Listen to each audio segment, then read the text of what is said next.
If for whatever reason I lost everything or I was switching to Canon from another system, welcome, by the way, if you are. And yeah, if I had to start over today, after trying almost everything Canon has to offer, this is exactly what I'd be buying heading into 2026. So let's start with camera bodies, and after using pretty much everything in Canon's mirrorless lineup, the easiest recommendation for me, and the right buy for most people, is the Canon R8. And honestly, I cannot sing this camera's praises enough. If you fall into that kind of enthusiast or prosumer camp, I genuinely think the Canon R8 is the best bang for buck body that Canon makes right now, easily. It's got some of my absolute favorite color science in the entire RF system. It's got really natural, flattering colors in Lightroom that are just so easy to edit. And despite being a modest 24 megapixel sensor, the files are incredibly detailed in my opinion, and they crop surprisingly well. And that 24 megapixel sensor is the same one that you're going to find in the R6 Mark II, which I recently compared to the much more expensive brand new R6 Mark III and the R5 Mark II, and it held up incredibly well across the board, to be honest. But one area where it really stood out for me was in low light performance. So if you do often shoot in dimly lit environments, well, the Canon R8 absolutely will not let you down. And things are just as strong on the video side. In my opinion, you're getting a really beautiful, sharp 4K image with great dynamic range with C-Log 3. And you are getting, without a doubt, some of the best uncropped 4K 50p footage available right now on the market. And that's something you're often going to have to pay a lot more for in other systems. Autofocus is also excellent in both photo and video, and the body is really nice and compact, but still somehow Canon have made it comfortable. And while battery life, overheating, lack of IBIS, and a single card slot are compromises, well, I think at around £1,000 or $1,000, you are getting incredible value with the R8. Also, if you're on a tighter budget and you just want full frame for photos, the Canon RP is still a solid option. I've been using it a lot lately, but if you can stretch the budget just a little bit, I do think that the R8 is the better long-term buy and worth the extra cash. Now, if you fall into the more professional camp, so if you're taking photos for a living, then I think the logical step up from the Canon R8 is its bigger brother, the Canon R6 Mark II, which is just a fantastic hybrid body. As I mentioned earlier, the R6 Mark II shares the same sensor as the R8, so you're getting all of that great color science that I mentioned earlier and all of the great image quality too. But what it does add are the things that professionals really care about. So we've got dual card slots for peace of mind for you and your clients. We've got a slightly better build and weather sealing and a fully mechanical shutter, and also noticeably better battery life and also more reliable overheating performance, particularly in 4K 25p, as well as a nicer EVF as well. Honestly, I think these two bodies are more than enough camera for 95% of people out there, but if you genuinely do need more than that for whatever reason, then sure, take a look at the new R6 Mark III or the R5 Mark II. They are a step up, especially on the video side of things, and I've got a comparison video that might just help you decide between the two. But for most shooters, most people these days, those cameras are overkill unless you're working in really demanding situations. And if you mainly shoot photo, I'd also consider the original R5 as well, because that is a better buy than ever. And on the APS-C side of things, if you are dipping your toes into photography, then the Canon R50 is an excellent choice. But personally, one of my absolute favorite camera bodies of 2025, without a doubt, is the Canon R50V. I just love the design and the small size of this camera, and the video image quality is incredible for the price, with surprisingly great dynamic range and just a strong all-around performance, even offering amazing photos as well. The photo side of this camera really surprised me. And personally, I keep it simple, just stick with the kit lens. It's actually pretty good, but if you can spend a little bit more, then definitely pair it with the Sigma 17-40. That lens is simply one of the best APS-C lenses I've ever used, and it genuinely rivals Canon L-Glass for a fraction of the price. Now, you're gonna need a lens, of course, and for most people, a standard zoom is the best place to start, especially with Canon, because they have an excellent range to choose from on RF mount. And my first recommendation is easily the RF 2870 f2.8. It is one of my favorite lenses that Canon makes. You just get fantastic image quality and really strong resolving power, considering this isn't an L lens. And it's a genuinely useful focal range, covering everything from landscapes to travel photography to portraits. And it's all in a lens that's surprisingly compact and lightweight. And it truly fits the Canon R8 like a glove, but it also balances really well on larger bodies as well. This is a really nice handling lens. And it just punches way above its weight, all things considered. Even without that L badge, and it comes in at just under $1,000, it held its own in terms of sharpness when I compared it against two of the most expensive RF zooms that you can get right now. And you're also getting weather sealing with this thing and really solid autofocus in both photo and video. And it also has optical stabilization, which is going to offset that lack of IBIS in the R8, which makes it a fantastic lens to pair with that for video. Guys, before we continue, this video is sponsored by Squarespace, and as a photographer, having a website that really showcases your work, I think, is an absolute must. And Squarespace just makes it so easy because there's no coding or design skills needed.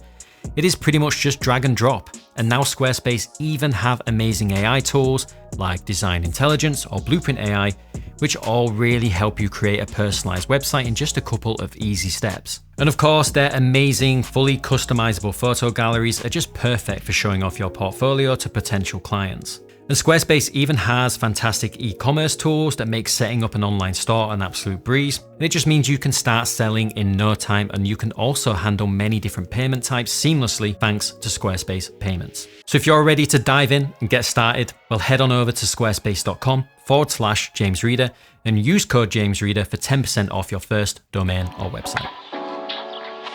But if you do want that L badge, then my alternative recommendation, especially if you want more range and you're a bit more photo focused, is the Canon RF 24-105 f4. Now this lens has served me incredibly well as a true kind of go anywhere, do anything lens. It goes wider than the 28-70, which makes it great for really kind of dramatic landscapes, but it also gives you more reach, all with a constant f4 aperture. And it's not quite as bitingly sharp as the 28-70 overall, but image quality is still excellent with really nice colors and really great contrast and a focal range that's truly hard to beat. But if that is not enough and you do need a little bit more range, then the RF 24-240 is well worth a look. It's just probably one of the best travel lenses. Basically combines a standard zoom and a telephoto all in one lens, which gives you just a huge amount of versatility. The trade-off is its variable aperture, and it's not quite as sharp as the other two lenses that I just mentioned, but if range and convenience matter more than anything else to you, then it is a great option. So if you say shoot portraits or in low light, then I'd maybe go with the RF 28-70 2.8, but if range is a little bit more important to you than speed, then consider the RF 24-105 f4. And if you just never ever want to worry about changing lenses again and you mostly shoot in daytime, then definitely check out the RF 24-240. And honestly, those zooms are pro level enough for most people, but if you do want more and if you've got the budget for it, Canon gives you some incredible options when it comes to standard zooms. We've got the RF 24-70 2.8, for example, which is a brilliant all-rounder. We've got the 28-70 f2, which is just incredible for portraits and events and weddings. And then we've got the 24-105 2.8, which is perfect if you are more video focused and you just want maximum versatility. And then for more specialized work, so a wide angle lens for landscapes, I'd look at the RF 16-28 2.8 and the RF 14-35 f4. And then for longer lenses for wildlife and sports, I check out the 70-200 f4 and the RF 100-400. And you know, if I was starting again, I'd want to keep things pretty simple. So I'd have the Canon R8, one of the zooms I've just mentioned, and I'd add a prime lens to the kit. And without a doubt, the two that I'd be looking at are the Canon RF 35 1.8 and the Canon RF 45mm 1.2. So let's start with the 45, and it's a fairly recent release, and honestly, it has blown me away so far. You're getting a staggeringly bright f1.2 aperture at what is frankly a surprisingly reasonable price, especially from Canon. And that fast aperture just makes it fantastic for portraits, so it's going to give you loads of background separation and an overall look that really wows people when it comes to portraits in particular. And despite being an f1.2 lens, the sharpness is surprisingly good in the center, all things considered, with results that come surprisingly close in overall look at least, to lenses at a much higher price point. And what surprised me is just how versatile 45mm is, because it's not only a portrait lens, but I've also had great results shooting just general travel and landscape shots, and it genuinely impressed me with how well it performs in video too. That was a real surprise. And of course, with f1.2, this thing can practically see in the dark. And I don't think any other system is offering a similar lens to this, at this price at least, although I'm sure they will be. But yeah, this lens is definitely worth looking at just because of that.